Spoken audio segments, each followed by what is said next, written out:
Welcome, everyone, to another episode of Fleeting Thoughts, an altered TCG podcast, part of the Maindeck podcast family. I'm Dan.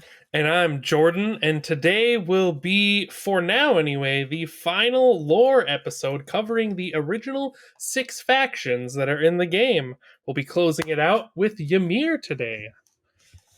Are you excited? Yzmir. Or Yzmir, sorry. Yzmir. Has someone been watching Attack on Titan lately or something? Not at all. I just always pronounce it as Ymir in my head because it's just Ymir. So I'm like, Ymir. Yeah, but the Z. You're right. My brain just skips over the Z. Classic Jordan move. I love it. Jordan, I'm pumped. This is, first of all, this is a fun faction, actually. I kind of like, as we were reading in through the stories, I was kind of feeling, I don't think I gave this faction enough credit. It's kind of cool. I like the secrets. I like the danger. We'll talk all about that in a little bit. But this is our last lore video. Thank you, by the way, to everyone who commented on the last one with your votes of support for the lore series. I really did appreciate your comments. It did make me feel good as we were getting ready for this one today. Those comments were in my heart, and I was thinking we're gonna do this one more. We're gonna plow through it for the people because there are people out there who are really enjoying this series. After this release is actually about a week after we get this out, I believe, I will be in Indianapolis. We will be getting ready to crack open our first altered packs. Jordan, sadly, again, won't be there, but I am going to send him pictures of all the cool uniques and make him feel really bad about not going. I'll be there in spirit. some kind of spirit. Jordan, if only you and I could have a Musubi trial. True, then I could experience it without having to be there. Yeah, we need the Musubi, Jordan. That's it. That's the goal. So, really looking forward to that. Actually, the day after we're recording this, the app should be live. That's our other new bit of news. So if you're listening to this, there should be an altered app out that you can download where you can scan across your cards to quickly register them in, which is going to be very clutch, obviously, for all the events that are going to be going on in a couple weeks. And product should be arriving to people. This is it. We basically, as of the release of this, we have more or less made it to the end game, Jordan. I know, I'm very excited to get my cards. Sadly, I'll be in one of the last waves, as will you, because we got a bunch of Game-Genic stuff and all the other, like the bigger packages with the cool add-ons and the extra stuff, which means we're in the ladder of the early shipments, but we'll see. We never know how these Kickstarter shipment waves go, but I'm really excited. We got our roadshow coming up here too that I'm going to be running. That's we have like 9 slots left already, and it's like 3 weeks away, so it has been filling up very fast here. This is it. I'm so pumped. I know, I'm excited. And I'm a little bit glad that it is delayed, because then with all the extra stuff going on in the next like 2 weeks, I won't have to feel like I'm missing out on altered as it like sits at home.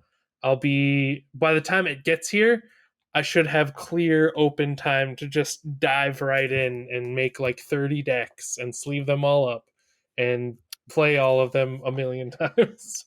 Yeah. Have you, Jordan, here's an interesting question. Have you gotten your LGS locked in for like weekly play yet? Have you got that figured out? I don't know what exactly entails. So far, I've just been under the assumption that the store is locked in because they had a roadshow already. I've talked to them. They said they're, planning on it. I'm not sure if I need to usher them in to be like, hey, there's this, if there's any applications for stores out there to like get on board right away. If I have to like be like, hey, did you guys fill this out yet? Or anything like that. But I just assumed that they did it because they had the roadshow set up before I even moved here. So like they were already on board before I had even walked in the shop. So I assume they're already on top of it. But that's right. As it gets closer, I'm going to keep being like, hey, Altered's coming, right, guys?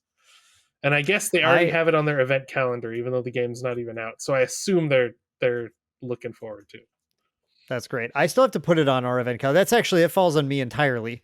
to do here now, but I have to pick out the day of the week when we're going to do it.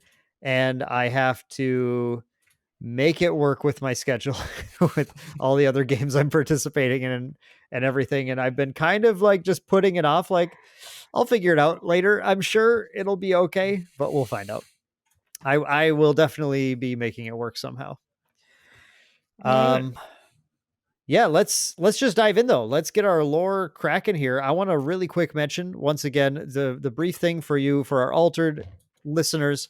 If you guys enjoy what we're doing, of course, those comments, they mean so much to me. Go ahead and drop a comment down below. Let me know how you enjoyed our lore series if you did, or just comment down below if you're like, hey, I listened to this one, but I'm really just waiting for you to get back to your other stuff. That's fine too. It's not going to take it personally. I understand. We will be talking so much gameplay in the future, but any likes, subscribes, all that stuff, super helpful. Thank you all so much for supporting us that way. And of course, 5-star rating on iTunes, Spotify, wherever. Also very, very appreciated. Yzmir. Yzmir is the word of the day. The mystical and magical world of the Yzmir. Yeah, so first, of course, like usual, we'll do a broad overview of the faction, and then we're going to dive into the 3 released heroes currently. And this one actually will probably be shorter than the rest because it's very... When I was reading through the overall, it was very close to what my expectation was for a coalition of wizards, as you would think of them, like, strategically with a little bit of interesting, like, almost spy, like CIA spy stuff going on. Which, to be fair, a lot of wizards tend to keep secrets anyway, so it kind of fits right in that niche as well. So their overall philosophies is they feel that the mind is the foundation of all things, the seat of all ideas, and through it, they must be tamed.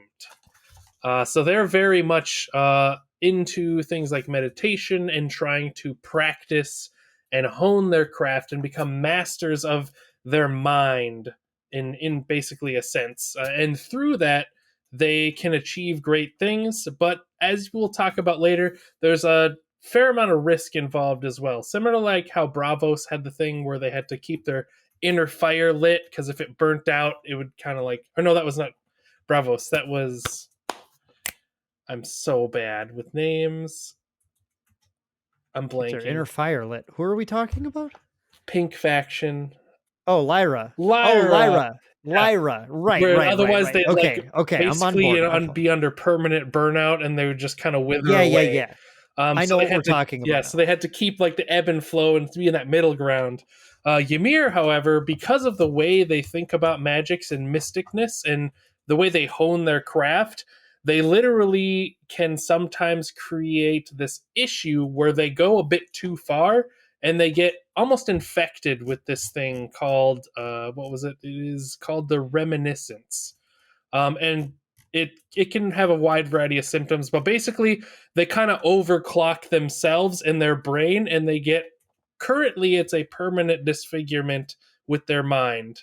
One of their core philosophies, which we'll get to, one of their current objectives is all of them are trying to strive to find a cure for this ailment, this disease, so they can kind of, get past this barrier. But for now, they have what are called mandates that kind of dictate, like, hey, you can't use this kind of magic. When you do this, only use so much of it. They also try to rein it in with morality as well, being like, hey, if you're going to be part of us, you can't use your abilities and magic for your own personal gains.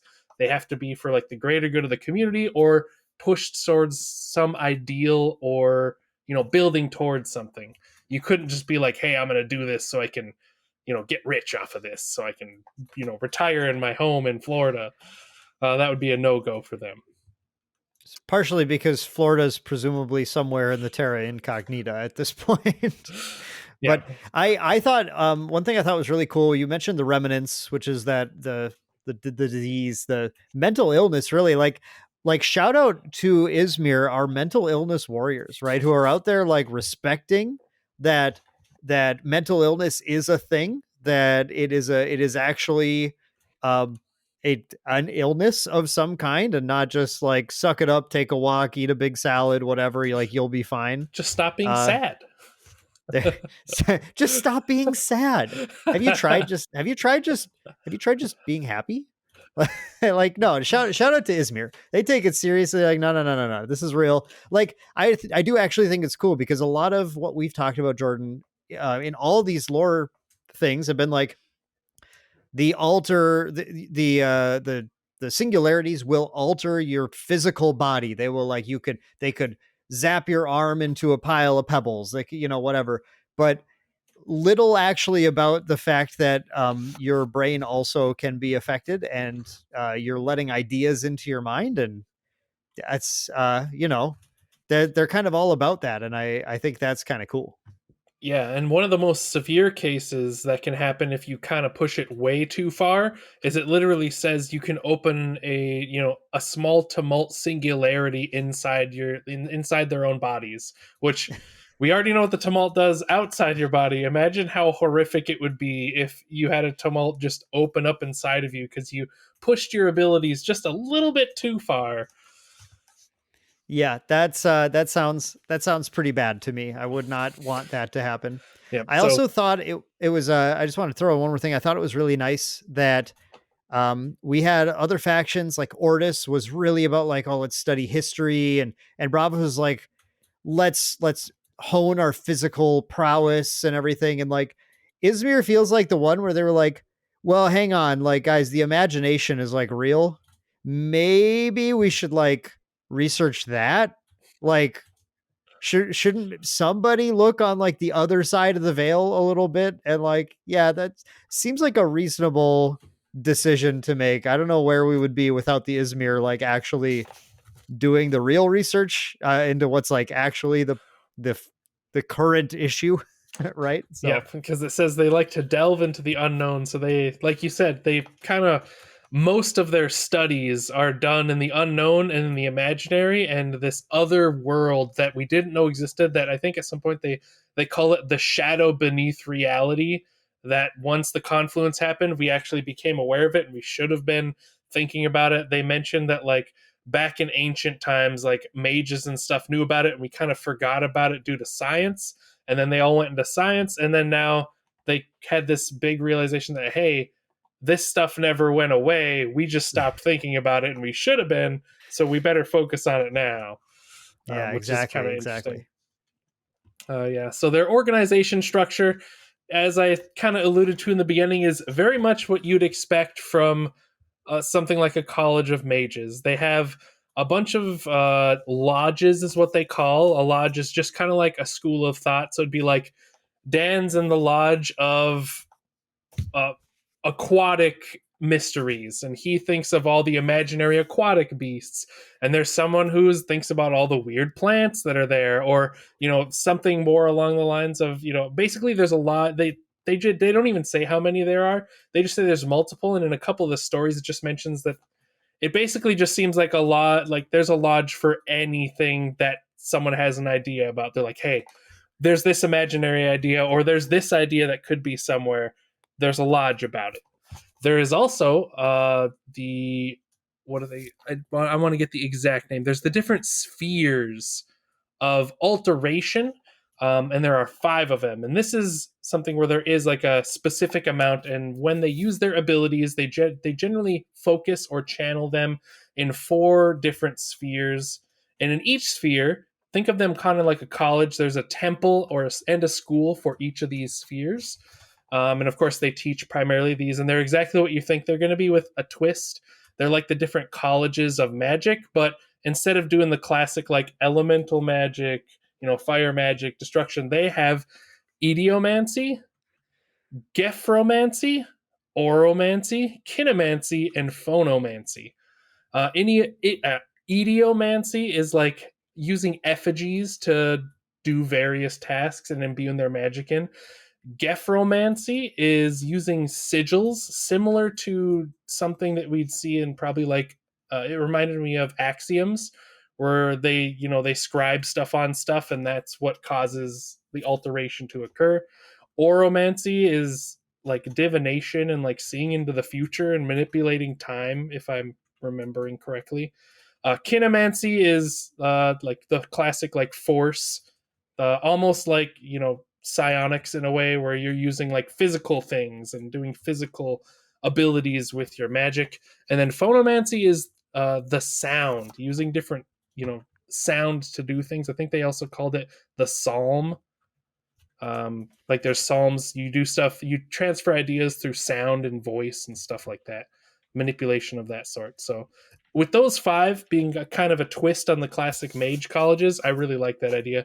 And at the beginning, or at the head of each school or each sphere, there is a magister, which is like the top dog of each one. So like think like the grand master mage of that particular art form.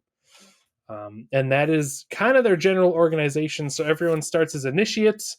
They study in, you know, one primary for sure, but it does say that a lot of initiates and, you know, not alterers in general in Yzmir do also branch out to 3 or 4. And they said some even challenge themselves to hone their skill in all 5 schools, which is cool. I actually found that interesting too, because a lot of other like fantasies that do mages, generally they're like, you know, this college hates the College of Illusion because they think they're lame and not cool instructors. And Yzmir is just like, study whatever you want to study. It may be difficult to study all 5, but if that's what you want to do, more power to you. Learn everything you can, which is sick.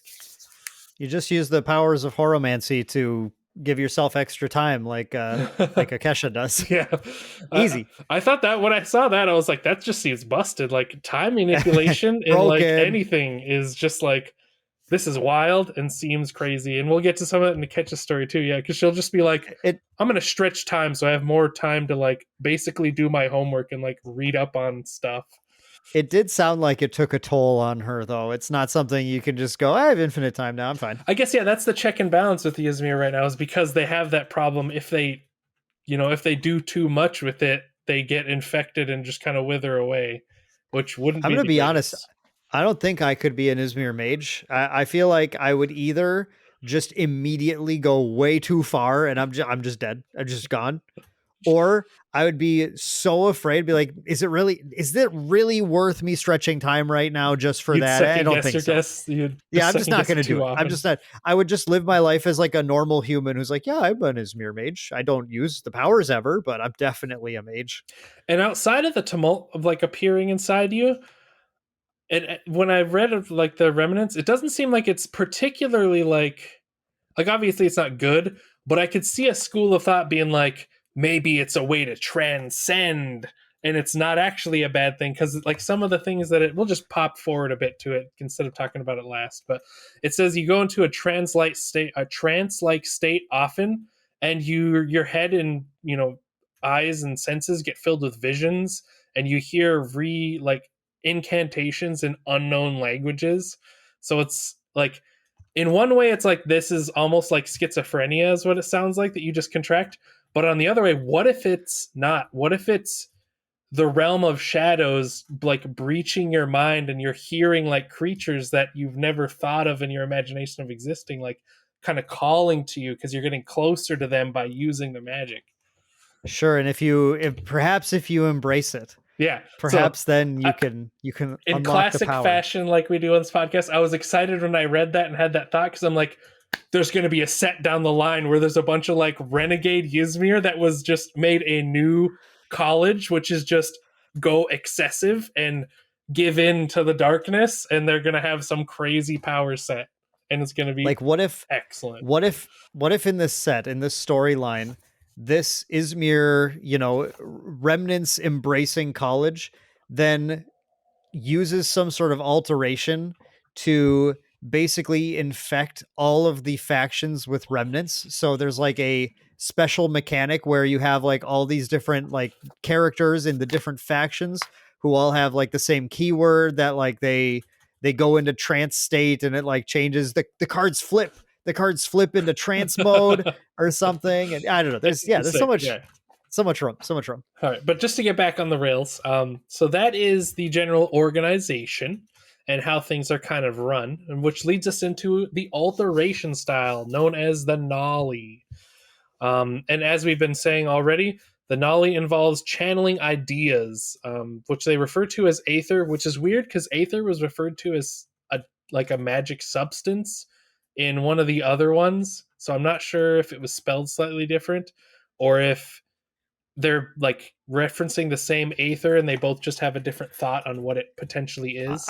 I think they're referencing the same thing here. They're because I think the idea of the Aether within it's been a number of weeks now, so my vocabulary as far as the game's concerned is a little weaker. But if I recall, it was like Beyond the Veil was this realm where it was, instead of like, paraphrasing here, more or less, instead of it being a realm of matter, it was a realm of ideas. But instead of calling the objects matter, we call the ideas Aether. Does that like kind of? I think that's the kind of one-to-one that you can make. Yeah, for sure. And so they're channeling it in directly. They're like, nope, bring in the, like, just grab the idea, boom, into my body. Yep, and that's part of the reason why it has that inherent risk, is it's powerful, but they're literally like just channeling. I think at some point it references it as they're channeling the purest form of mana and Aether, like through themselves when they alter. Which is why sometimes it creates those dramatic problems when they go too far. Because instead of just channeling it now, they just become a conduit of that, which, again, as we said already, opens up a pocket of tumult inside your body, which is the worst timeline for you. No, definitely. Yeah. And then we already touched on the different 5 spheres. I went over those and kind of what they do and how they function. I don't think I missed anything crazy there. Yeah. So the last thing is the rites and initiation. Rites and initiation is also pretty short and quick, but not easy. So in order to become an initiate as a Yzmir mage, you have to go through a bunch of trials, and it sounds like it's a competition. They don't outright say competition, but it's generally like when they decide to let in initiates, they let in a select few, and they have thousands of applicants, it says. So you have to be the best of the best out of thousands of people that become one, and then the chosen few get to become an initiate. And during their initiation, they go into the Well of Tears, which houses a permanent tumult opening, a rift that is just kind of dormant. So think of it like a tumult rift, but in the sense like a volcano. It's still there. They know there's stuff happening, but it's not like exploding constantly. It's not expanding. They're keeping it contained. It's not a portal right now, but it can change at any moment. And we'll get to that in one of their current objectives, kind of what they do is one of their jobs here. But when they become an initiate, they go down to what is called the megalith, which is this physical embodiment of a previous tumult, opening. I think this one specifically is, I don't think they confirm it, but they say it's rumored to be like the original confluence, like tumult, like the very first one that caused everything to happen. It kind of, when it calmed down, it solidified. They chip off a little piece of this thing. This thing, by the way, is apparently gargantuan. It's gigantic. They didn't have a picture for it, which I was a little sad, because the way to describe it, it's called megalith for a reason. It's this monumentous, huge, gigantic, glowing, essentially rock. They chip off a piece of it and make it into a jewelry item that they keep with them at all times. And once they have that, now they are officially a mage initiate, and they continue with their studies and trying to learn all they can about the unknown. They generally join some sort of a lodge and continue what they're doing. Some of them become protectors of these permanent tumult breaches that all have specific names. I think there's 4 that I've heard of. There might be more, but I know in one of the stories it mentions 4 of them, and I think that's the most I've ever seen. The main 2 that are actually iconic, one of them is an iconic location, is the megalith, and then there is also the Field of Sorrows, I think it's called. The wave. Oh, sorry, right? The Black Wave. Yeah. Yep. Where it's a big plain of black grass that's constantly bathed in twilight darkness. And that one seems to be a little more active than the megalith. The megalith, by the way, is what we'll get into next, because now we're on to the iconic locations, which it says iconic locations. It's kind of just one location with three like points of interest that are nested inside of it. So there's the CAD gear. The CAD gear is kind of like the granddaddy bastion college of all the colleges. This is where a lot of stuff happens, the rite of initiation, things like that. It mentions that there's this huge like labyrinthian garden there. Below all of that, there's a cavern where the Well of Tears are, which we'll go over a little bit more detail in a second because it's one of the other iconic locations. And then there's the Magistrum, which is also located basically in the Katagir, or right next to it, I should say. Sorry, I realize you haven't got to say anything in a while, Dan. Is there anything that you want to add No, to any of this? you're just going to town. I do want to mention one thing just because I think it was pretty interesting. This was one aspect that I wasn't really totally expecting from the Yzmir, but it makes perfect sense. So the idea that because we heard about this before in the Muna lore video, we talked about the Foggin, which is this basically this big murky uh bad bog. Call it's a bad bog that is within the major forest that the Muna kind of that where I'm just blanking on all my Muna stuff. The spindle is located within the big forest, and the Foggin, I believe, is somewhere in there as well, if I'm remembering it correctly. And we read the story of Tasia and Naura, where Tasia were, doing sort of a patrol, like just kind of watching for any singularities that have popped up, any chimeras that are a bit out of line, and kind of handling that. And they kind of mentioned here that basically the Yzmir have sort of taken it upon themselves when these singularities crop up. They not only go there and try and maintain their dormancy, hold them back. They do it kind of secretly to the point where I'm not even sure if people are familiar with the wave or anything that within sort of the Izmir's area of purview, and they're just kind of like being like secret keepers, just like holding it back from not even necessarily from exploding, but from public knowledge in general. Like they don't need to know that we are holding back, that how they don't need to know how close they are to destruction. Right. And it's our job to just kind of hold it back. I just really liked that particular component of their story and how it tied into like the Muna story as well. Yeah, for sure. We'll just kind of bounce to that then, since you mentioned it. So the Tumult Singularities is actually one of their current objectives, as you said. They really want to be out there, and they kind of want to keep it under wraps, partially because they don't want anyone to freak out, because some of them are dangerously close to, very important places. The Black Wave, specifically, it makes it seem like it's literally like in the backyard of the capital. So like if something got out of control there, the capital would be immediately threatened. And the megalith is literally in the basement of Katagir, which is right next to the capital city.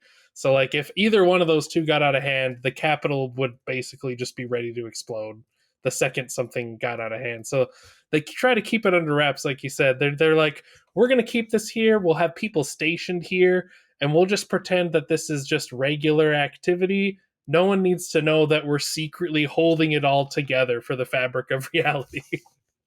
Yeah, and like considering also that the Foggin is right in I believe it's called the Katkara. I think I found it here. The Katkara, the Muna forest. That's right there.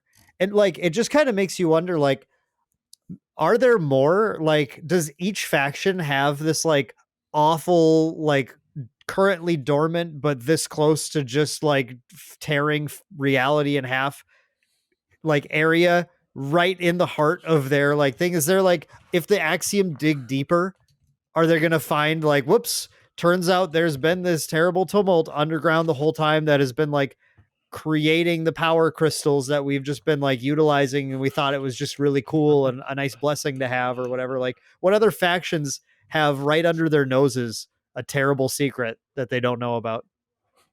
Exactly. Everyone else is just like, yeah, this is just normal. We all just have this random cursed land right in our backyard. Not a big deal. Yeah. Yeah, I don't know. More secrets could be held by the Yzmir. Yep.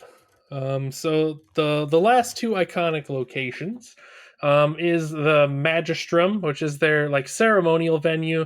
This is where they kind of house, or not house, but like where they receive, honored guests, or when people come from Asgartha or the different factions and they have a big meeting. This is generally where it is, and it's located in the middle of that labyrinth that I mentioned, that garden labyrinth. But apparently, they're not too worried about people not finding or getting lost, because the path to the center to get to the Magisterium is like a trail. You follow the water lines, and this water doesn't act like normal water. It says that gravity and time just kind of flux to make these water go in specific places. Sometimes it says they're going uphill, sometimes they're going downhill, sometimes they're climbing up walls. It creates a very interesting visual image, and all of them kind of meet in the center of this labyrinth, which is where this structure lies. And under this structure is the second important thing. Before I get to it, though, I do want to go into a little more detail of this because it sounded really cool.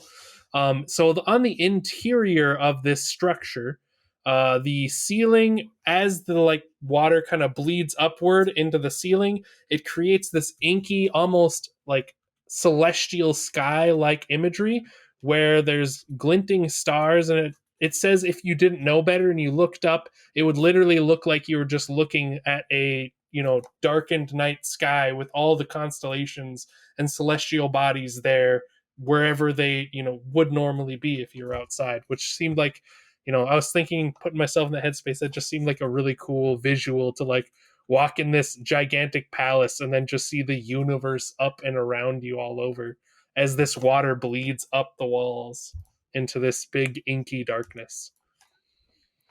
Yeah, it sounded really cool. I would like, again, I was a little disappointed just that we didn't have more artwork of this. Like, I want to see. Yeah, we see a nice like image of the outside of the building, but yeah, like having like a cool interior. Like maybe there's cards. I still haven't looked at my uncut sheets. I've decided I want to wait till I get cards so I can be delighted by all of them when I open them up. So I've been avoiding looking at them. So they're just face down right now, chilling over there. Yep. But yeah, I'm like, so maybe there's a card that has an interior art piece or expansion material. Yeah. Yep. Always room for more set speculation from fleeting thoughts. Yeah. And then the last one is all of this water ends up draining into this large, vast, cavernous, like cave floor hole that drains down into this deep cave where the megalith is. And under the megalith, all of this water kind of, combines into what they describe as the Well of Tears. Which also is just kind of unnaturally like inky and black. Gravity kind of fluctuates weird here, so the same thing that's happening at the water where it's like flowing different directions, ultimately leading down into this Well of Tears. But it also says that droplets just kind of float around, like as the mist hits and the spray goes out, instead of it falling back down like you'd expect mist to, these droplets just kind of float around in the air all over the place, and it just seems like a really weird visual if you were to like imagine it in your head, where there's water flowing all different directions with this weird mirror like almost darkness at the bottom in this big empty water pit with globs of water floating everywhere, and then in the middle there's this huge glowing like old tumult singularity that's crystallized. It just seems wild. Yeah, very again, on brand. Just a missed opportunity, I feel like, to not have the artwork for this, but I'm sure at some point we will get to see more of it. I just like of all the locations, they just show a picture of the like outside of the Magisterium. Like they got so many like crazy things you invent, like put the artwork on the page. So I'm looking forward at some point. I'm sure maybe it's out there on the website, just haven't found it, because this was a pretty old article. Yeah, and I know they've that done a we're handful starting of from. extra articles about some specific locations too. So yeah, there's a chance that we just haven't found that article yet, and there is extra artwork, and maybe that's why it's not here, because they wanted it to Yeah. be part of that article. And I want to be clear, I just poke fun because I really love all this stuff. I just really want to see it. So Yeah, we just want to hopefully see we can find more. some artwork. And then, of course, the current objectives. We already talked kind of a little bit about both of them. The tumult singularities we got covered pretty much, and then we've talked about the remnants. Their other main objective is a lot of the Yzmir are trying to find a cure for this disease, as a lot of loved ones and people have already succumbed to this affliction. So, they're kind of in this weird transcendental dazed state, having schizophrenic, episodes every now and then. Some of them are, disfigured beyond repair due to the tumult singularities ripping them open. It's just not a good time. So a lot of them are spending their time dedicated to finding a cure for this remnants. And that is their other objective, in addition to being the secret behind the scenes protectors of the world. It's pretty cool. It's their secret society. Also, they're Doctors Without Borders or something. Yeah. So it's nice. Speaking of the remnants, though, that's probably a good lead into if you want to jump into our first of our 3 hero stories today. So we'll go through as usual our just the stories behind the 3 hero and companion duos from Beyond the Gates, and then we'll close out our episode. So Jordan, why don't you kick us off? All right, we'll kick off with the big hat wizard lass herself, Akesha and Taru. The first character you played, if I recall. It is the first character I played, and I was like, yo, skipping my turn, kind of busted. She's using that horomancy. It's sick. Yeah, now it makes sense with it too, because I'm like, oh, she's looking into the future. That's sick. All right, so Yep. Akesha, or Kesh, as she's affectionately called by her friends and family. She is it starts off kind of in the present day, talking about how she's very gifted individual. She's, centered in her spirituality and study of the magical arts. Her forte is idiomancy, and of course, as we've already alluded to, oromancy, because she can manipulate time itself, which, based on how they describe her, it seems like even if you are an oromancist, manipulating the fabric of time seems like it's not something every oromancer is capable of. It seems like it's a kind of like a more difficult thing to achieve. And as you'd imagine, very useful. So she is doing quite well. She's high up there in the ranks, and then it kind of sucks back to when it first began. She grew up as, a young lass hanging out in the area. Her parents lived right next to the magistrate, and she kind of excelled at stuff. She was a little isolated, but then she got a little sister. And of course, she kind of took up the role as almost like that classic older sister motherly figure, as her parents were very busy, constantly doing their work as Yzmir, and they also had a political background as well. So the parents weren't there all the time, so she kind of just took up the mantle. She loved spending time with her sister. She always wanted a companion, and they kind of got into mischief all the time. And being right next to the magisterium, they were so close, in fact, that it said that they could do a quick jaunt and a hop over the garden fence and play in the labyrinth surrounding the magisterium. And they'd, of course, eventually get caught by the different staff members and initiates, and they'd be, kicked out. But as time went on, they kind of were, to the chagrin of some of the people, were like staff favorites. So they weren't allowed there, but they'd always be found there, and they'd be like, oh, it's those girls again getting into trouble. We better usher them out before they get something wrong or mess something up. So they were very familiar with how the magistrate worked, how and the initiate process was. They just kind of grew up around it constantly. And one day they were just kind of adventuring. And they've adventured a little past what they normally did, and they got into this cave following this interesting water pattern that they had never seen outside of the labyrinth. So they were literally just following this water, following the water. It went deep into this cave, but you'd think they'd be like, oh, it's really dark, I shouldn't get in here. But it mentions that the cave walls are glowing. There's just this glowing cave so they could see just fine. They felt fine. They kept following this trail.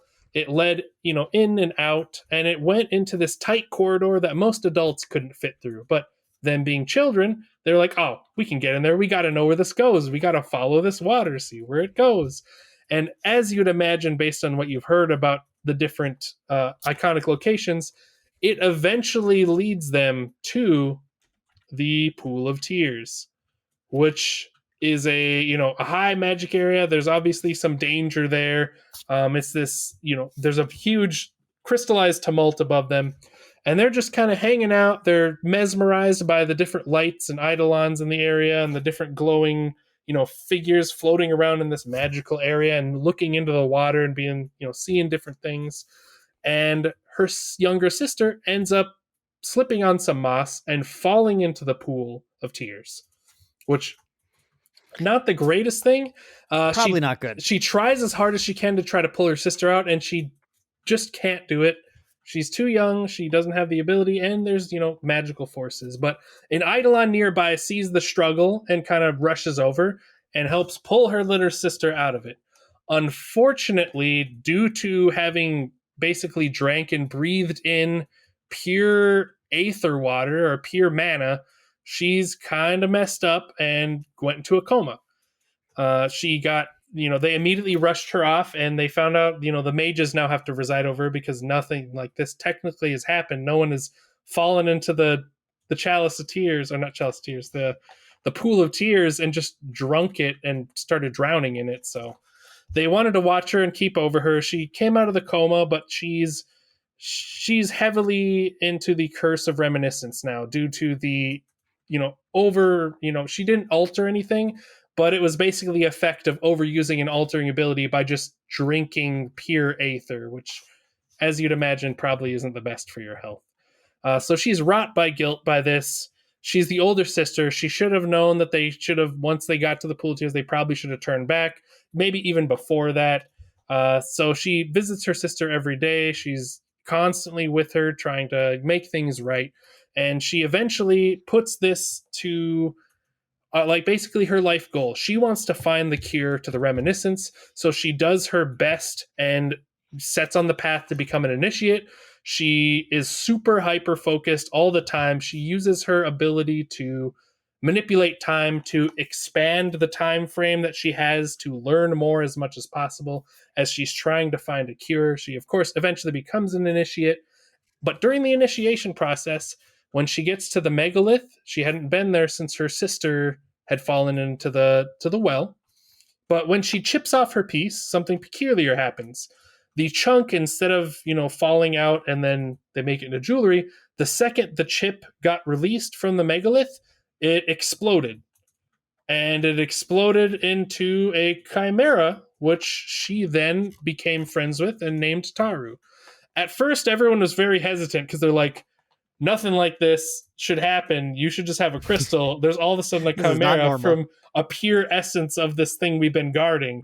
But after some time, a couple weeks go by, and they're like, okay, it appears to be harmless. We'll allow you to be friends. And then eventually they go through the process of Musubi, and she uses Taru's ability to help her accelerate her ability to, basically work towards her goal and trying to find a cure. She, of course, can't seem to find a cure. Her mentor at the time kind of suggests, hey, maybe you should go outside of Asgard. There might be answers elsewhere. You've tried so much here and you can't seem to find an answer. But she's like, no. We don't need to leave. I can't abandon my sister like that. I have to be here for her. Still kind of letting that guilt control her life because she feels terrible about essentially causing her sister to have this terrible disease on her behalf. So she keeps trying, and she keeps being petitioned actually by the Expeditionary Force because she is, a pretty high class mage at this point. She's outdoing her peers. She's one of the youngest, almost star-studded mages in her class. And eventually she starts to think about what her mentor said about maybe she does have to go somewhere, but she still is like, no, I can't leave my sister, until she's talking with her sister about it. And her sister is basically like, yeah, you need to go. Like, you've tried so many times, you've failed, uncountable amount of your experiments, and nothing is bearing fruit. You probably should go out there. And you find out, um, her sister is also saying this because her sister is starting in the older age. She gets that her sister's feeling guilt. She doesn't want her to spend her entire life being overcome by this guilt and being chained and shackled here all the time. She wants her sister to live, in some cases, for the both of them, because she's half bedridden half the time in a weird trance state. She can't do a whole lot. She needs people to help attend to her, but her sister doesn't have to do that. And her sister has a keen knack for alteration. She should be using it to help the betterment of everyone. And she also makes the point that, hey, I'm not the only one suffering from this. If you find a cure, this could help not just me, but so many other families that have people suffering from this. And with this and a heavy heart, she finally comes to terms with, my sister and my mentor are right. I probably should be looking everywhere, since everything I've tried here hasn't worked. I need to change my, approach to how to find this cure. So she ends up going to the expeditionary force and be like, hey, I think I'm ready. Let's do this. And then she does it, and she has a heartfelt goodbye with her sister, where her sister also is like, hey, you do this, but you have to do it under one condition. I want you to actually live your life while you're out there, and not just constantly be consumed, all encompassing, by finding this cure. I want you to find the cure, but I also want you to have a well fulfilled, lived life, instead of having this, burden be ruining both our lives at the same time. Yeah. Yep. It is kind of a classic story in a way. Yeah. Of the of guilt, right? Really, yeah. Like being controlling. I wanted to throw, because you didn't mention it, I thought this was interesting. Did you recognize the Eidolon that helped her sister out of the Well of Tears? So in my brain, I recognize it was something that I should recognize, but I don't recognize exactly what it is. But the name of it rang a bell in my head, and I was trying so hard when I was reading the story. I was like, I know this is something. It might be a card, but I was like, I know this is something that I should know, but I just couldn't put my finger on quite what exactly it was. Yeah, a woman of great beauty holding an immense sword in her left hand. The first thing I thought of is it's maybe the swordsmith or the swordsman that Azog, or not Azog, what's his name? The one-armed swordsman that's trying to beat everyone and become the best swordsman. I think he talked to her, and she was like, him, but I'm not thinking. Yeah, and she was the one who was like, "You need to go be the best swordsman of all time." I believe who it is. I don't know. I could be wrong about this, because it'd be interesting.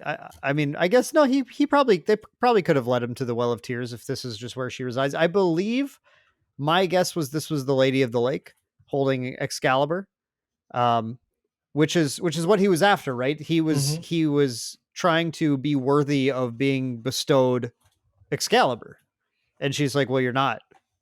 Yeah, she was like, "You got to be the best. You're not the best. Right? Get out of here." Yeah, the Lady of the Lake, or Nimue, who is referenced somewhere else here too. But yeah, I just thought that was kind of cool, because it's a beautiful lady with a giant sword living in a weird lake. It is Nimue, because I didn't connect the dots until you just said it. Because they don't. So for everyone who's watching, they don't name who the Eidolon is. Like Dan says, they just mention that it's a beautiful lady with a grand sword. But in the story we'll get to later, it mentions some of the Eidolons and people that are stationed at some of the known singularities, and they state that Nimue is at the megalith in the Well of Tears. So yeah, so it's definitely had to be her, I think. Yeah, had to be. Yeah, and I just like it. I like the references. I think one thing I think is cool, just a tangent about Altered, but a lot of games that just use these sort of common IP-less stories, public domain stuff like this, they really just do it to get away with some cheap, oh, it's easy, everyone knows who the Lady of the Lake is, Arthurian legend stuff, just toss it on there, no problem. And I really greatly appreciate how much effort went into building this universe, to build the characters into it directly and explain why they're here and what they're doing, and give them like individual stories and motivations beyond just like, oh yeah, you remember the Lady of the Lake. Yeah, I like it too because it feels like it's a continuation of their legacy rather than just dropping them in. Because like they're not just Nimue and Excalibur; they're that, but what they would have done after all that, given what they have now. So they're like just continuing on their legacy and doing other stuff now instead of just being That's like a set piece that people can point at and be like, "I know that set piece." It's like you kind of know it, but you're like, "Oh, I want to know more." It's like an expansion of it, which is cool. Yeah, it really, that's such a good way of putting it. It really feels like, yeah, what are they up to now? Like, I want to know. Like, that's cool. I really like that. Maybe someday, Jordan, like hundreds of years in the future, Altered will be considered the canonical expansion of the storyline of all these myths and legends. That would be wild. And people will listen to ancient episodes of Fleeting Thoughts. All right. So Jen, okay. You want to Anyway, go on the next one with yes. all Please. right. I was excited about this one because I love about these stories is when, now that we've gotten through all these, when they connect to other stories, and there's a lot of cool connections. This one, I'm going to be talking about Afanas and Senka. Afanas and Senka, very cool Yzmir hero, very popular one right now, especially because he's all about playing spells and getting spell power. Afanas and Senka is one of the, I'll also say one of the older heroes of Afanas, like as far as just age wise, right? There's not all of the heroes in this game are just 18-year-olds, 20, 21-year-olds, whatever, who are out on a hero's journey.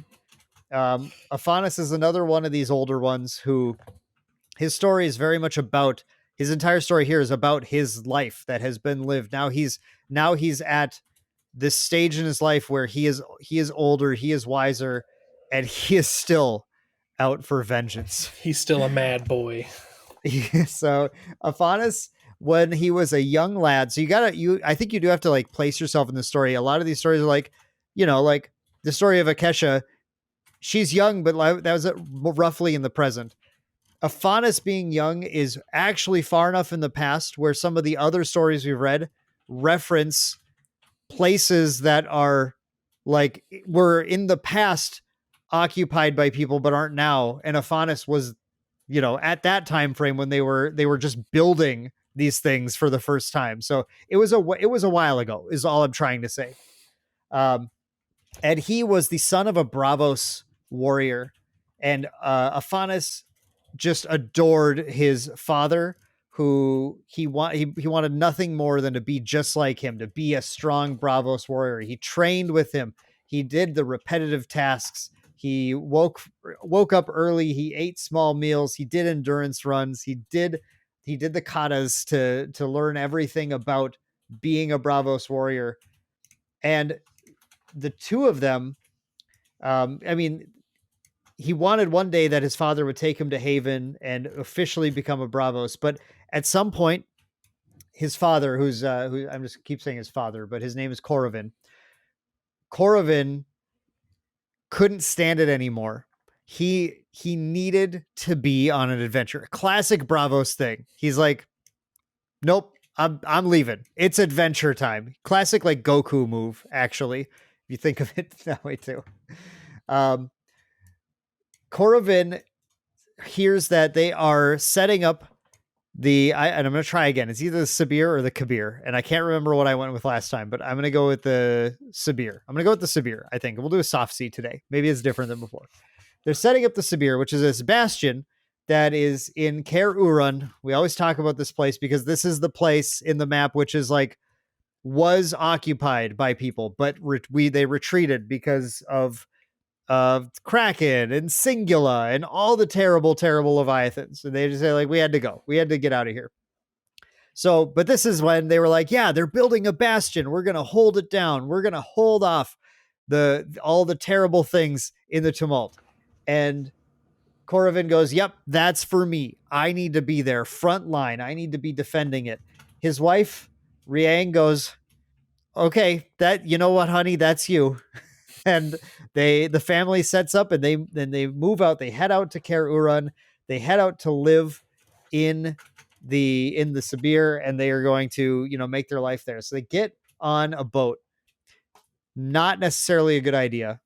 They hop on a boat and they embark from Arcaster to the west towards Kerurun. And as they're sailing, the waters become frigid. Night falls one night. A violent blow strikes they did make it. No, they didn't make it severe. I got really confused in the wording here again. I started to doubt myself. Am I right here? They were a day to a couple hours away at maximum. Yeah, they were just making it there through getting into sort of I think the frigid waters with the ice in it. And they were about to, basically about to get there when night falls and the Kraken strikes. So the Kraken bursts out of the water, starts attacking their boat, and the Bravos warriors jump to action and they try to fend it off. And Afanas wakes up and he's all he can do is he's like, it's chaos, it's nonsense. He is just trying to see what's going on. He falls to the ground. He's soaked by the frigid water. He looks up only to see his father grappling with one of the Kraken's tentacles, pierces the arm with a harpoon to push it back, but the tentacle surges back as Afanas is watching. I found the wording excellent on here. Struck Corvin like a scourge falling on wheat stalks, which was just you can feel that almost. I feel like Corvin falls to the ground. It falls not to the ground, falls into the water. Watches his father sink into the water. Horrible. But he's gazing at this as the ship is sinking in two. He can't hear anything. Splinters are flying from the frame of the ship, and Afanas just feels a sharp pain in his eye. It's got to be, by the way, one of the just worst experiences you can have, because this is not going to be good for you and your eye when you feel that. And the icy waters envelop him as he is being the whole ship is being dragged down. Smell of crimson in the water. It's just like it's just a horrible. I keep going through these different little phrases because they're really just setting this like really horrible situation. But Afanas grasps onto a metal compartment that is dragging the stern of the boat down. He grasps onto it, pulls on it, and they call it a coffin here. I'm not sure if it actually is one or if that's just a sort of a descriptive phrase, but it sure is close enough to one.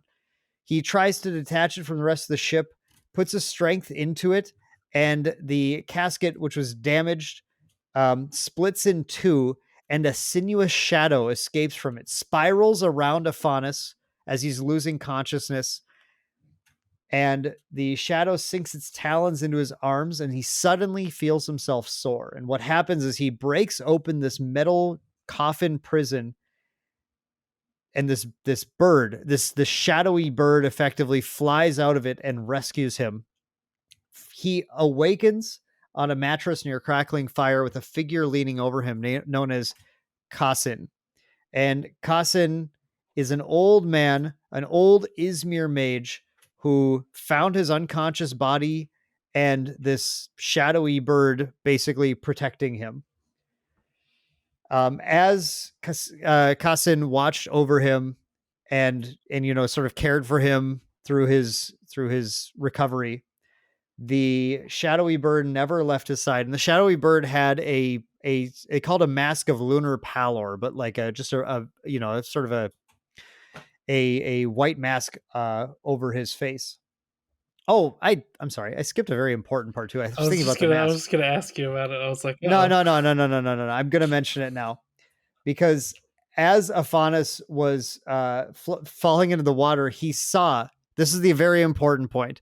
As he was falling into the water, he saw behind the Kraken a mage wearing an alabaster mask with smooth and impressionless features. I thought of this because of the mask that the bird is wearing. I can't believe I forgot this. His cloak was covered in floral motifs, golden chrysanthemums veined with red.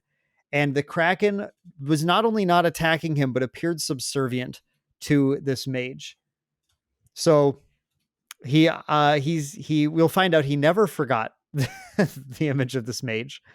And interestingly, the shadowy bird also had a mask on him.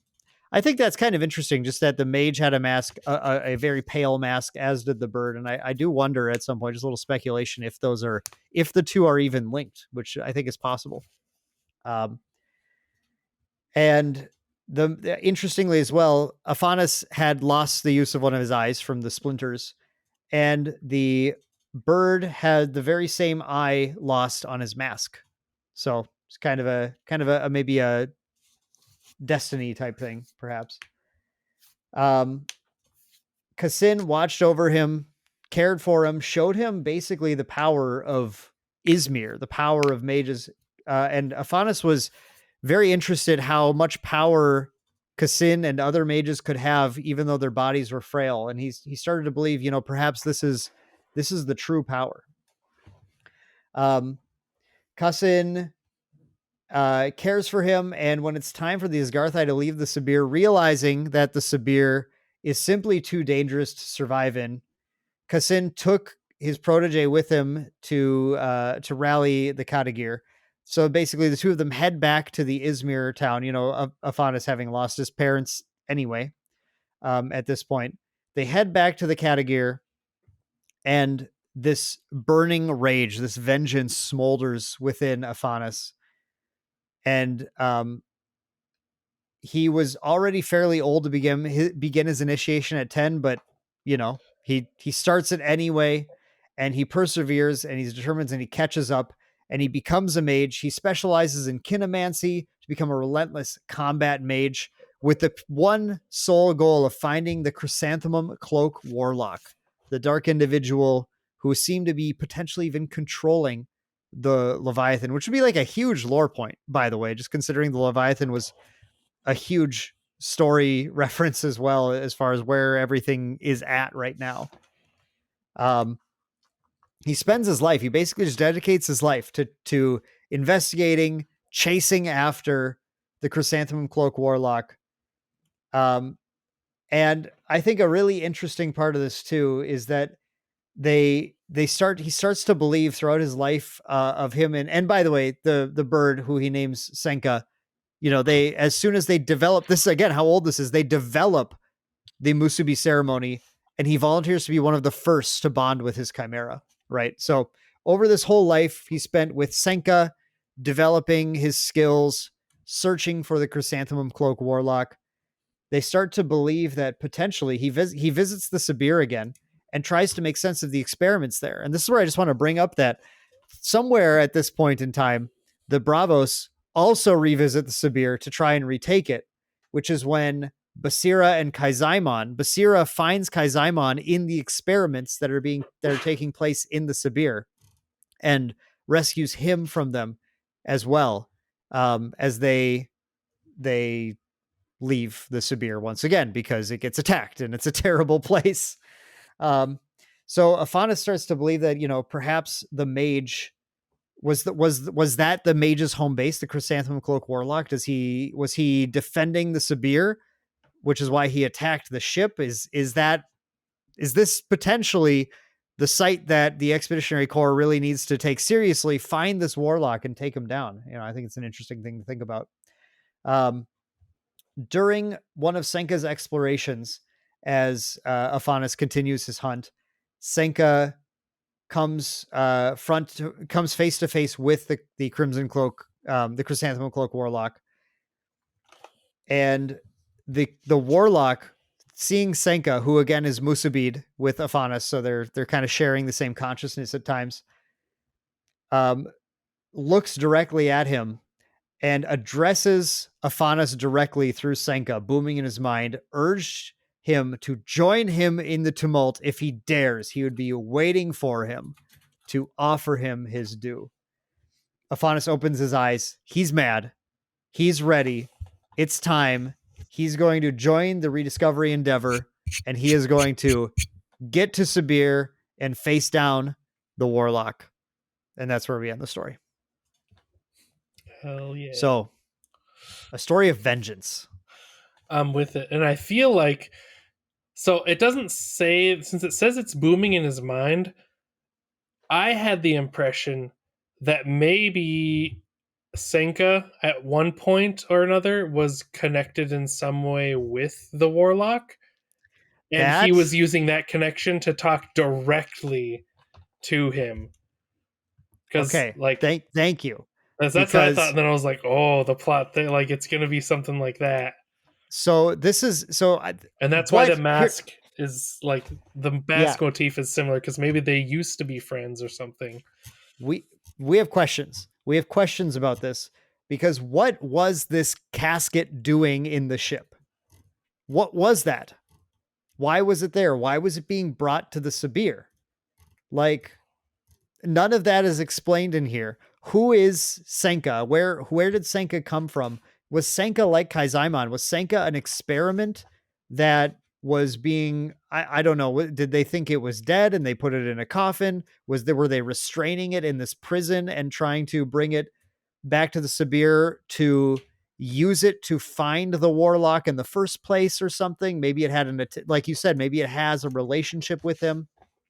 Either way, at some point, Senka seems to have decided that, as far as we can tell, is against the warlock and with Afanas. But I don't know who knows what's going on there. I think it's really fascinating though, and I love this story. This one really got me pumped because I love the story of this the uh, chrysanthemum cloak warlock, just this figure, mysterious figure that they have to chase down, who's clearly involved in something. It feels like we found like the one of the true final bosses, and we gotta go Yeah, take him he had down. very much final boss energy, and that's also one of the reasons I was like, what if he's the one who's starting the secret sphere of overindulging into your Mm, abilities? yeah. And maybe he's disfigured, and that's why he wears the mask to like cover it up because he pushed it too far one too many times. Yep. Yeah. Yeah. Maybe that's true. It could be he could just be actually disfigured as well and trying to hide it. Yeah. Interesting stuff though. I dig it. Yeah, yeah, yeah. Which brings Last us, story, yeah, Jordan. brings us to our last story, Lindiwe and the Ma, or sorry, just Ma, not the Ma. I also find it kind of funny. I don't think, but a little bit of a spoiler here. I don't think at any point they name drop the Ma or Ma as getting a name Ma. They just Nope. describe it and then it joins and then. But yeah, so we'll get into it here. It's actually going to be quite brief. It spends the first quarter, actually the first like 30 to maybe even 35% of the story, just kind of going over some stuff that we've already spoke about, so I'll breeze through it. The fact that they like to keep secrets a lot in the Ymir, and specifically the biggest secret they like to keep is the different tumult singularities that are pseudo dormant or totally dormant that they're kind of watching over. This one in particular that Lindiwe is in charge of watching over is the Black Wave, and one of her Eidolon companions is Baba Yaga. They are constantly keeping a sharp eye on anything that could happen, and this one seems like it's a lot less dormant than the Megalith. It's described as having, monstrosities appear from it every once in a good great while, which is why they have, you know, different special forces, if you will, positioned here. And Lindiwe, kind of a badass, if I'm gonna say something a little bit more risque. It basically describes her and her methods. It describes her as basically being like, nothing is off the table to get the job done. It even alludes to the fact that she kind of just thinks lightly of the don't overuse your ability or don't use certain abilities, because it's potentially bad for you or those around you. She literally is like, I don't care about that. Like, I'll do whatever it takes. I'm here to do what I'm going to do. It also gives heavy vibes to, again, I'm gonna, because I have this head canon that there's a secret sphere of knowledge that dives into the shadowy parts of their abilities. I feel like she might be connected to it if there is one, because it the way they describe a lot of stuff and her connections and her looseness with the rules really alludes to it. And I'll read some of the lines at the end that kind of allude to the fact that she has her goal, but it never says her goal is specifically to make sure that these tumult singularities are in line. It's almost like she has a secret goal. She revels in the fact that she she seems like among the special forces, she describes herself as being like among the top of the special forces. She says she knows the secrets that secrets know and stuff like that. So like she is harboring all these secrets. She revels in the fact that she knows all these secrets. And like I say, the way they wrote it is it's almost like she plans on using that as leverage to get what she needs or wants in the future. What that goal may be, we don't truly know. But once it's done describing her job, kind of her methods and what she does to achieve them, a little bit about Baba Yaga and how they both keep a close eye on things, even though they may look like they're just chilling right now. They're constantly, their eyes are darting around, making sure that the fields of the black wave don't, emit anything or nothing's out of place, just in case they need to snap into action and defend. It loosely mentions some of the other places, such as the Fang, the Glow, which we don't know where that's at or what it is, the Wave, and then the Megalith are the main ones. And it says that there are others, but they tend to remain fairly dormant. Then it snaps back again, back to when she was younger. It turns out she was born blind. So she is from the desert lands in a city not far away from the capital of the desert area of K-Caster. It has the weird like conjoined AE, and I feel like it's Aether. Is what I always think in my head. I'm like, pronounce it like Aether, so it's K-Caster. So it's a desert city, and to cut to the chase, it seems very Dune inspired.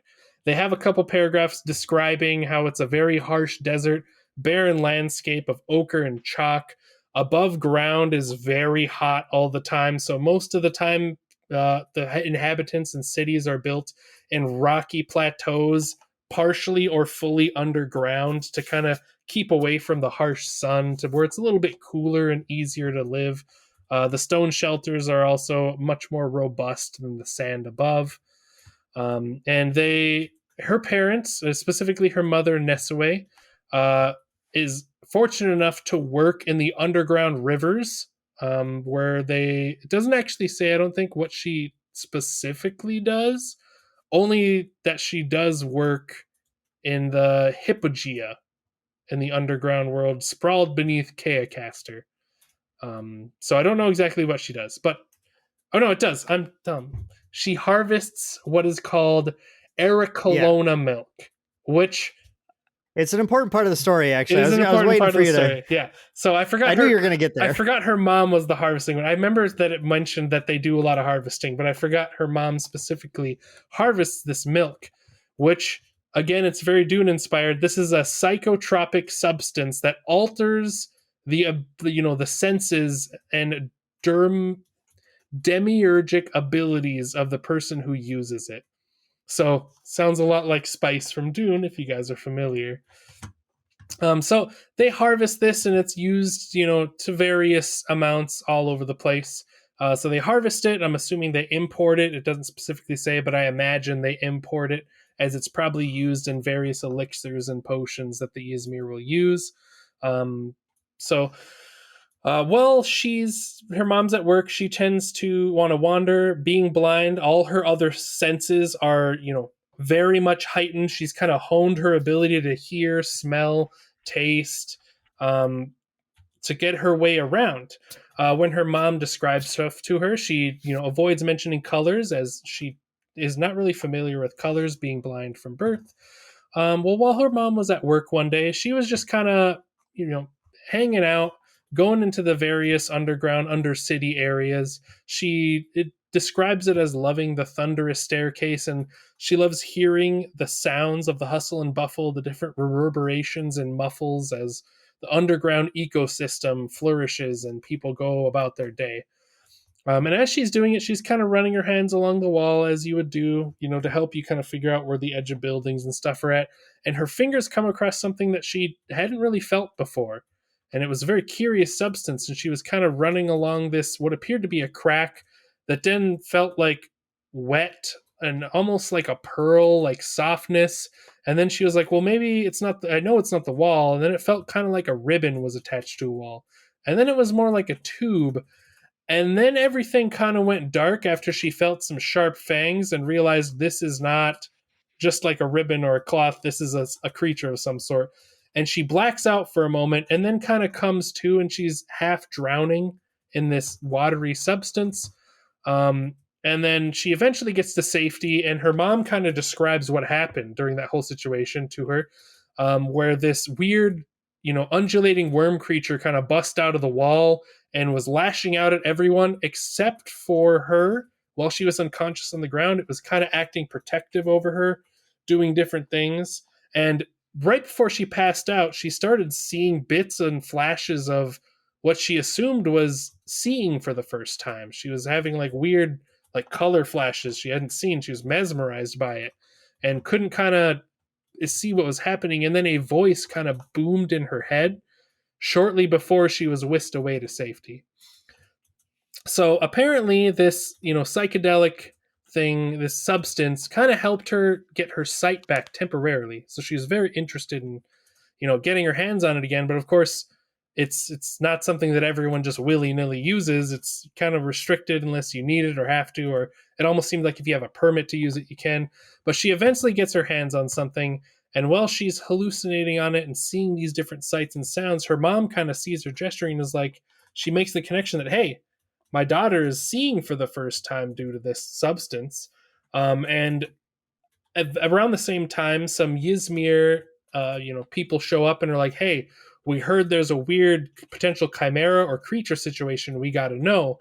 And hearing the voice in her head, Lindiwe was like, "Yo, I also need to find this because I can't use this borderline illegal substance forever because it will potentially have some detrimental effects if I keep using it. But I also want to see." And this, I had a similar situation when I was in contact with that creature, and the creature's voice, by the way, when it talked to her, told her to come find me when you're ready, basically. So she's like, all right, I gotta know more. I'm gonna go with this, these people and kind of help try to find if I can. They do eventually find it. They search for a while deep in the cavern city, and they find it just sitting there, like it was waiting for them. It didn't seem aggressive. They put up some sigils and barriers just to be safe, and then they kind of realized it was just chilling, waiting for them. And this ended up being Ma. They kind of reconnected, and through a very weird thing, she never went through the Musubi, but they somehow connected as though they had gone through Musubi together in that first encounter. And that is where her kind of origin story came from. And I believe after that, that is when we snap back to the current where she's guarding the Black Wave, and it goes over the fact that her and Baba Yaga now sense something is interrupting their peaceful time as they're just kind of chilling, and they kind of it doesn't say they do, but it alludes to the fact that they're about to like spring into action to go check out what danger is coming. And this is where the line where it comes on where she is kind of maybe not telling the whole truth, because it talks again about how she's very particular and concerning when it comes to concealing things around her and concealing the truth. And then it just ends with, because she knows she cannot afford to make mistakes for how crucial her personal mission is.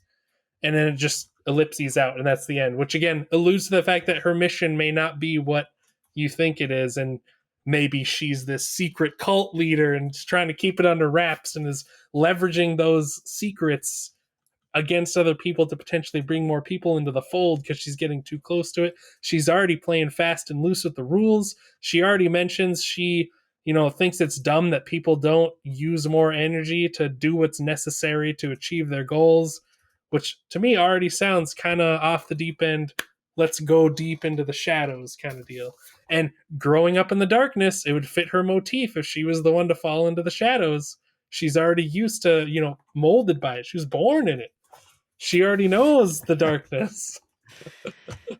and the Eidolons seem to know. Like Baba Yaga knows, right?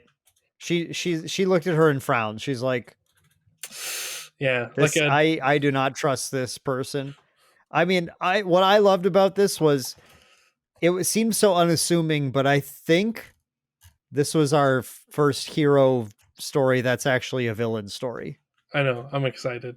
I'm pretty sure. I'm excited for right? set 2 when we get a different version of the character where she's the bad guy of the set.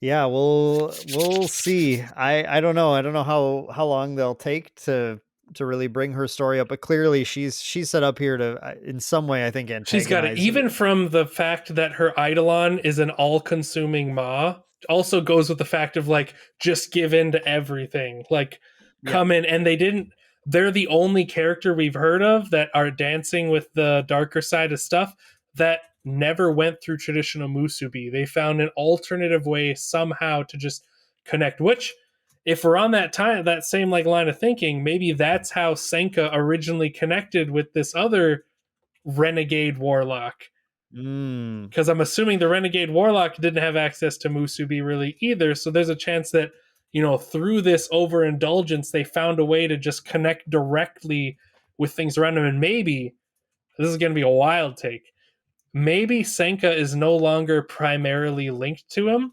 because they had a disagreement, and now the warlock is connected forcibly with the Kraken, and that's why it's a little bit like almost scared of it, because he overindulged and basically strong-armed the Kraken into this forced unofficial musubi.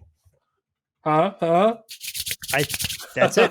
I think that's it. I think everyone, you've heard it. That's the story. Jordan has it figured out. Aren't you glad you listened to this episode? Now you know the plot line of the next couple of years, really, of Altered. It's been nailed down. Yeah. Oh yeah. Okay. So like overall, I think some very cool stories. I really liked this batch quite a bit. Akesha, a little more down to earth, a little more like what we're used to. But that's good. It's good comfort. A good comfort classic food story. is very necessary sometimes. Not every story needs to be crazy. No, yeah, and then Afanas and Lindiwe, both very, I think, very very important stories, laying out some of the I think some of the antagonists we're going to be seeing going forward too. So, Jordan, shall we finish out this episode with Nestor and Pilgrim's final 2 questions about our faction? We have the Yzmir one, and then go back to the Axiom one as well, from which we actually have the knowledge to talk about now. Yes, but I want to start with the Yzmir one. Yep. So, for our final mailbag questions of the lore series, Nestor and Pilgrim asked for Yzmir. From their use of the Nali, which idea do you think each of our Yzmir heroes are most at risk of becoming overwhelmed by? Maybe one has already become overwhelmed, he hints. I actually think more than one, potentially. But Jordan, I think I have some ideas in mind, but let's start with you. So we got Akesha, Afanas, and Lindiwe. Which ideas do you think they are at risk of being overwhelmed by?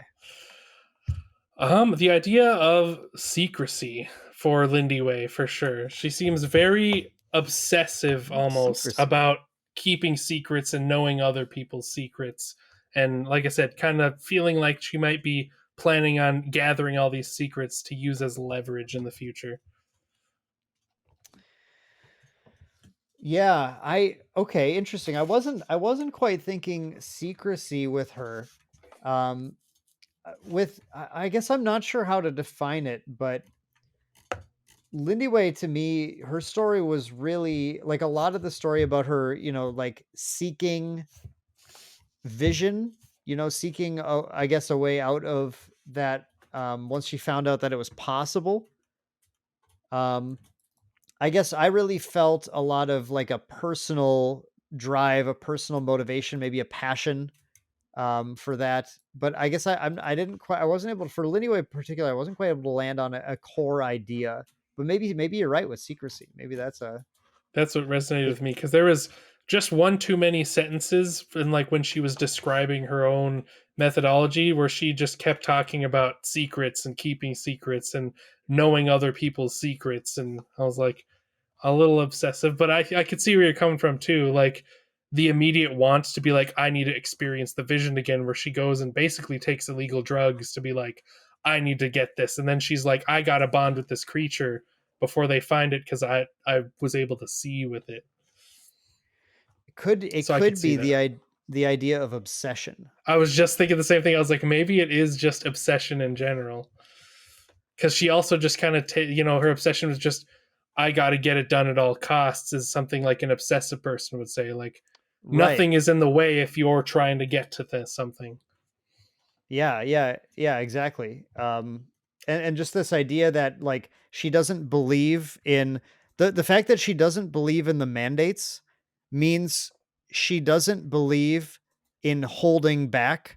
It's very much like saying like no, there's no reason to not go all the way, which is I mean just that's just core like obsessive compulsive, right? Like that's what she's doing. I think here. So I like secrets and I like obsession. I think those are two good, but hers feels a little more nebulous. The other two I feel are quite simple, Yep. actually. I'll give you Afanas. Is vengeance. Yep. He is completely consumed by vengeance. Same here. Purely. I was gonna say either vengeance or rage. Sure. Yep. Which kind of the same thing in this case anyway. His is so directed though, right? And I think that's usually the core difference. It's like he doesn't just rage. He has a particular object in mind, yeah.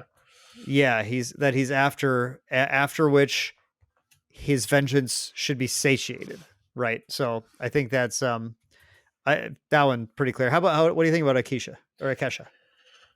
Akesha is either hopeful or guilty. I want to say more hopeful because the end, she did kind of get over the guilt and is now hopeful that she can find this cure. Or I could also see focused because she seems to focus all her energy on whatever she's currently trying to find, which is a cure. And she spends all her time and efforts focused on that one point. I like that. That's interesting. I was going to say guilt, but that I think she's not in danger anymore. I think she was in danger for a long time, but it seems like she overcame that. But I can totally see that backfiring. Either like I could see the guilt coming back.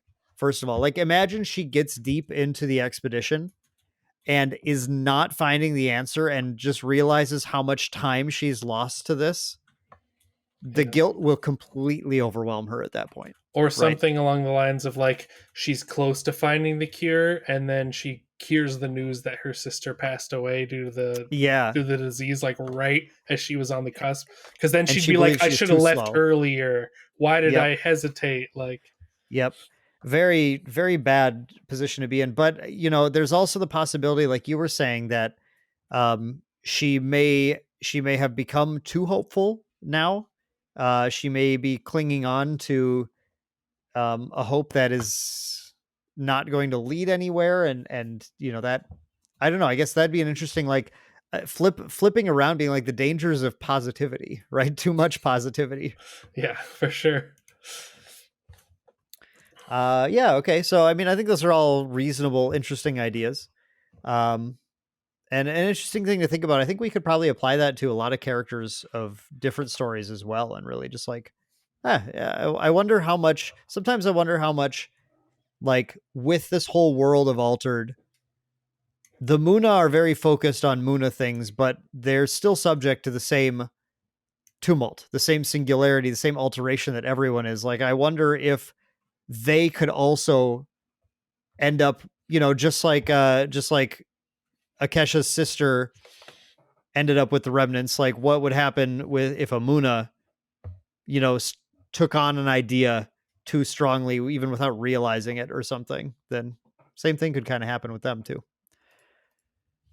For sure. Last question, Axiom. Yep. So all the way back to the beginning. We're ending the lore series where we began with an Axiom question. Is there a link between the Axiom Kyalo alphabet, the Yzmir spear of Japhiromancy, and the Ortis alteration style of Heka? So for everyone who's listened to everything, hopefully you recognize these are all three basically like methods. Sigil word based, glyph based magics, more or less. Yep. So the Axiom would use the alphabet, if I recall, to as the ways of denoting their their special devices they were making. It was kind of like a Uh, serial number, if you will. They'd etch it in, and it would cause, it would have some alteration effect on it, but it was also a means to track the pieces. So when they recycled and reused, they would know kind of the mm, history of that object and what it's been imbued with already to then reuse it to greater effect. that was so long ago now. Um, Gephiromancy we talked about here today. The Yzmir using sigils in their magics of words and everything. And Ortis alteration style of Heka, I think very similar, honestly, as well, right? Yeah. They would Is there inscribe like essentially like rune words onto like golems and such, which would then yeah. basically they use the idea to inscribe onto something, and then that something would happen. So you'd be like a pillar, and you'd inscribe it on a rock, and then the rock would turn into a huge pillar, kind of deal. Yeah. Yeah, right. So kind of like Ortis kind of like mandating how things should be. Maybe if that's maybe an Ortis way of thinking about it. You know, it's like creating a law. Like the law is you are a pillar now. Yeah, I Right? would say as far as Axiom, it's probably the most differentiated in my mind, because the way they described it is it'll be actual like I wanted the way they described it. It felt like actual words were being inscribed in whatever they were doing, versus glyphomancy and Heka aren't necessarily words. They're sigils and glyphs, which sometimes create whole words, but they're more just like shorthand, like symbols or like hieroglyphic style stuff. The Heka was very much described in my mind when I heard them describe it. It seemed something more akin to something like an alchemy circle, like from Full Metal Mm, Alchemist. Like it's this big elaborate like drawing with symbols all over to kind of merge into a spell, sure. Yeah. versus Axiom, where it seemed like it was more like a direct, like a codified direct, almost like programming, if you will. Like they were coding a program onto something to have it do whatever it needed to do. And then glyphomancy is like I had it in my head. Gephiromancy. Or Gephiromancy, yeah. Seems more like what I'd assume something like Doctor Strange does, where they have like the glyphs that impose ideas that do stuff. Like when they teleport in there, you're not like doing something specific, you're imagining the idea of where you want to be, and then you draw a glyph that happens to open to a portal to that place. If that makes sense. So that's the way I think of Uh them. I think they're sure, fairly sure. separate when you like think of the nitty-gritty details as we know them, but I could be very wrong, and maybe my imagination was just filling in the gaps when I was hearing the descriptions of each one to help make them different in my mind. I think what they are is, I mean, if I'm going to speculate on the core meaning of the altered universe, really, I think an analogy of a prism is probably where I would go. The idea that, you know, all of the all of the like alteration magic could all be, you know, trying to figure out how to word this. All of the alteration magic could really be coming from one sort of distinct source of the idea of things, the idea of stuff, the of ideas, right? Of everything. I mean, that's what they say, like aether ideas. It's the core um it's the core material that makes up the basically the imaginary world, the world of creativity. And I like to think of that, you know, if we could just put that all, condense that all into one thing, it would be this one like white prism. And if you shine a light through it, it shines out as a bunch of different colors. And in that way, I'd like to think of each of these different styles of sort of word alteration as just distinct colors that if you trace back their origin, they all come from the same crystal. They're really just different aspects of describing or of using this one particular idea, right? So I bet they're quite similar. They just kind of, I think the maybe a better way of putting it is that the light, I mean, that's in a prism, the light is what's changing into different color components. So if the light is the ideas, the prism is really going to be the different alterers, or the different factions that are using it. And I would imagine, perhaps all these word alterations are quite similar, but when shown through the lens of the different alterers and how they see the world and what they view as important, they are able to channel it in different ways. Does that make sense? Very much so. I actually like that explanation a lot, because it also kind of just resonated with me with you mentioning, because it's kind of like how different people can approach the same problem differently.